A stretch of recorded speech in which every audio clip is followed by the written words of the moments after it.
Borderlands DLCs are kind of a big thing. For a franchise that is focused on character, story, and gunplay, DLCs allow all of the above to be expanded upon. The main story can only focus on so many ideas, and you don't want to try and pack in an entirely new narrative into only side missions. So with the addition of DLC, it gives the game an opportunity to focus on entirely new characters in an entirely new setting. But unfortunately, not all DLCs get to see the light of day, and Borderlands the pre-sequel was a victim to this. By comparison, that entry didn't get a lot of extra content. We did get 2 new characters in the form of the Doppelganger and Aurelia Hammerlock, which you could argue is the best form of extra content to get. But in terms of story, location, and overall new content, we only really got 1 DLC in the form of the Claptastic Voyage. You can include the Holodome if you're really desperate, but to be fair, it wasn't exactly the game's fault. It was a spin-off title, which would likely lead you to think that that was the reason the game wasn't supported too much,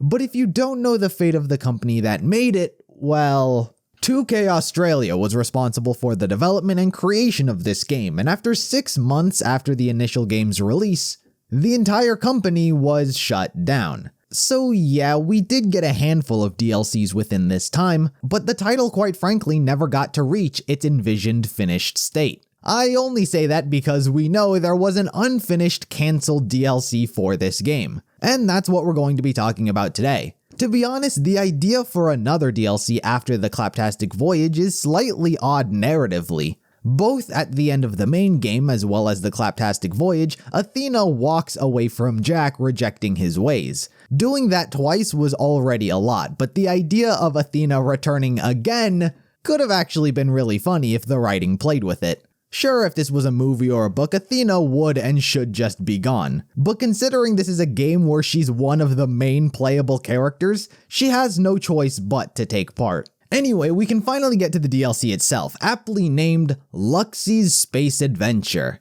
The whole premise for this DLC was a vacation for our Vault Hunters. Everyone would take a trip on an intergalactic cruise ship known as the Luxitania. But good things happen to pretty much no one in this universe as the ship gets ambushed by space pirates. Somehow, somewhere into the mix, likely due to some fungi, not a fun guy like Freddy, but fungus, the other passengers on the ship begin to mutate into plant-like monsters. That end part should sound familiar, as a similar concept was taken 4 years later during the Commander Lilith and the Fight for Sanctuary DLC. Outside of the initial premise and setup, not much is known about what Luxy's space adventure entailed. A lot of set pieces and locations have a futuristic 80s and 90s vibe. From the food court to the cafe, there's a lot of bright neon colors. Another aspect of the cruise ship was its tourism ride. There was a vehicle that would take the player through set pieces on a journey to show off exotic creatures, which may or may not have actually existed. There are other enemies in this concept art which seem to fill a broad spectrum, so these might just be for show, or made up by the cruise ship to sucker in tourists.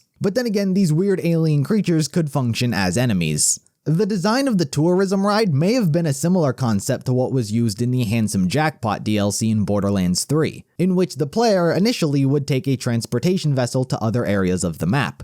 Other environmental artwork shows a lot of space itself, as if the ship had crashed somewhere or had broken apart, so you would have to traverse outside, not confining you to the inside of the ship. And I mean, it is the pre-sequel, they had the Oz kits, they would likely try to implement using them. Then there are the characters, or should I say, character. There's only one visible character that seems to have been created. Who she is and what her role is unknown. She seems to be paired with others who got silhouettes, but not much more. Judging by how they're dressed, they too appear to have a very cyberpunk aesthetic, which goes in line with the cruise ship's interior at points, but weirdly enough doesn't seem to fit in with the staff of the ship. They could be some form of bounty hunters or the like looking at this concept art. You see there's one person standing at the edge of her ship. The woman we see could be the captain of the cruise ship, but to be honest, it's hard to imagine someone being badass like this and choosing the life of a cruise ship captain.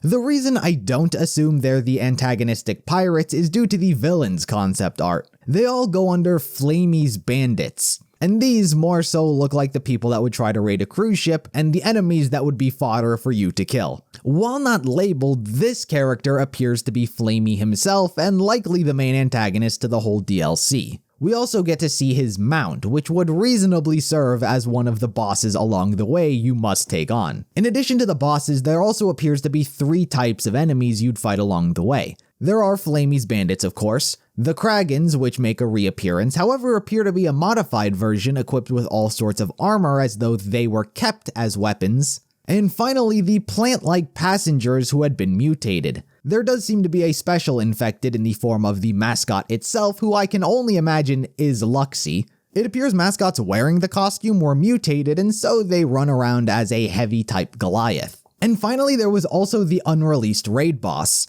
You can see the player icon on the 3rd platform for scale. There are 3 variations to this boss as well, perhaps all part of the same fight and the same enemy. It does look like a plant continuing on the theme for the DLC, but also looks very alien-like in nature, more so than usual. Reason would stand that this raid boss would in turn be the cause for the plant-like infection running rampant. Space pirates could have helped spread it, but something has to be the source of it all. So seeing all of these alien vines running throughout the ship, you can't help but correlate that to whatever the hell this thing is. It's hard to imagine space pirates using this thing as a weapon. So perhaps the pirates wound up crashing the ship into something a bit more dangerous. Simply by looking at this DLC, I believe it was meant to be one of the game's first add-ons, however was scrapped due to the limited time the company was living on. The Claptastic Voyage served as a pretty good and traditional final DLC. It was a deeper, more meaningful insight into one of the series' characters. The first 3 add-ons will usually play around a bit, but the last DLC always tries to do something like this. The concept of Luxy's space adventure very much feels like it was meant to be one of the early DLCs, and even the NPCs found in the game would sort of imply this, most notably in the form of the helper bots.